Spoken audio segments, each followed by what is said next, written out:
Well, hello there. How is everyone? I hope you are all well. You're looking amazing. You're looking amazing. How do you do it? I don't feel amazing. I've had about 4 hours sleep. I'm still trying to get this live sorted out. It's going in the right direction. I'm just waiting for two things to be posted to me. The replacement on here. I don't know what is going on with was there balloons on the screen just there? I don't even know what that was all about. I didn't press anything. What happened there? Do you say a special word? Who knows?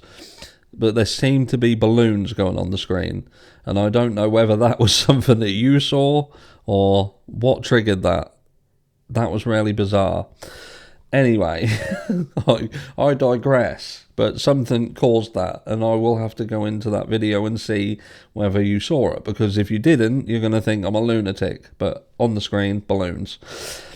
So yeah, I'm just waiting for some stuff to be posted out to me, a couple of bits, and then we can go ahead and I'll keep you updated, so keep your eyes peeled. Anyway, we're talking about the other Idaho 4 case. That is the Majorjon Kaylor case. For those of you who don't know what that is, I'll give you a brief rundown. So this is Kellogg, Idaho. And there's a guy, young couple, sort of early 30s, or late, I think the girl's late 20s, guy early 30s. And they've got young girls, children, and they live in this house where one family lives upstairs, one family lives downstairs, so on and so forth. So they've got issues where it would appear one of the family have got teenage boys. One of these teenage boys is being inappropriate towards the girls. So Kaylor goes to the police and say, look, I've got a problem. This is going on and I need you to deal with it. And it doesn't seem that was taken seriously, and there was a couple of complaints made, up to the point where I think it was even on the day of what happened, or the day before, he's gone back to the police and said, look, this needs fucking sorting out, because this guy he's got real inappropriate. He's flashed himself at these young girls, and this bloke has blew his nut. He's blew his nut because he feels that the cops ain't doing anything, and this is just escalating. It's escalating and escalating, and I'm not saying it's warranted.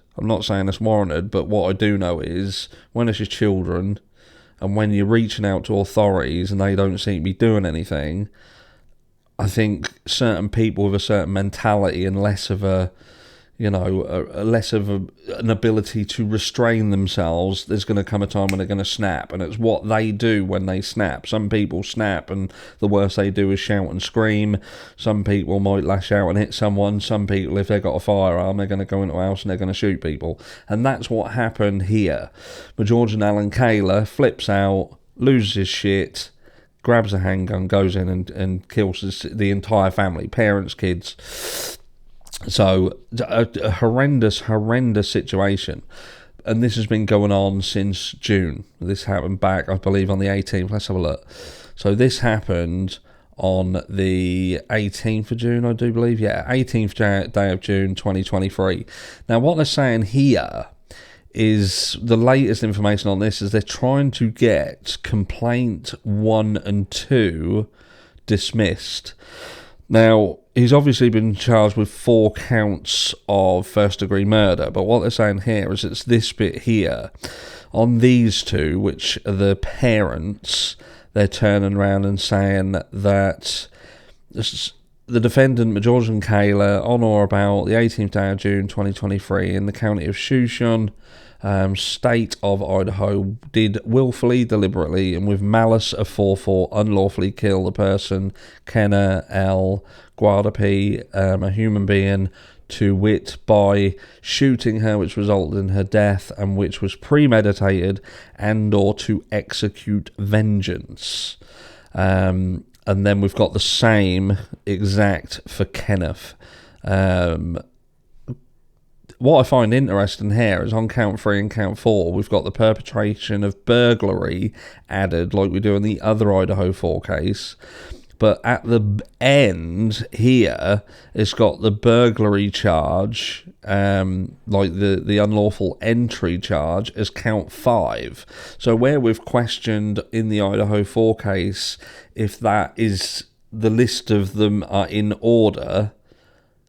I think someone else pointed out and said that this might be done in age order, so from oldest to youngest, but it doesn't appear here that that's been done in order, because they've done that last. So I think what I take away from this is how they're listed on these documents does not necessarily have any bearing on the order with which the crime itself happened.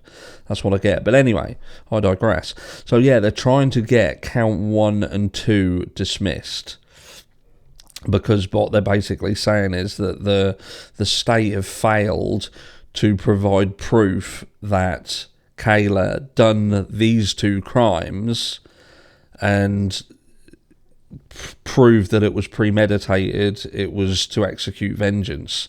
I think what they're trying to push here, because it was quite crafty, because what law enforcement did is obviously he'd approached them and requested help and assistance, and they'd done fuck all about it.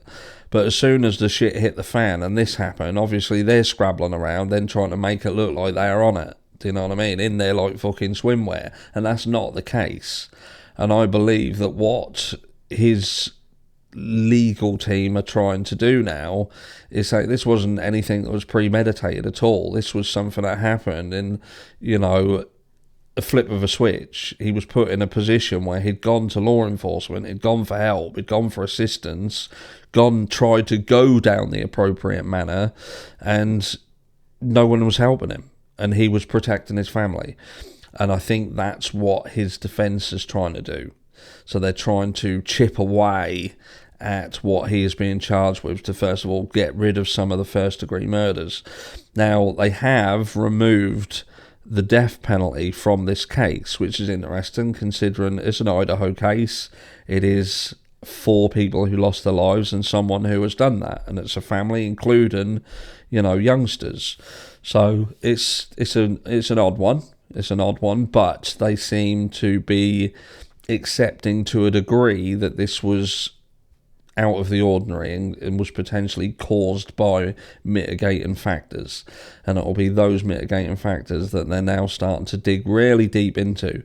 But I will keep you updated on this. It's an interesting case, because it will be interesting to see how this goes. Because at the end of the day, this guy did, even though I do not condone anything what he's done whatsoever, the fact that he has got children, he's got young girls that he's trying to protect, and he's tried to go down the right route, and he is being ignored, and his children in his eyes are then being put in an ever-increasing situation where they're at risk.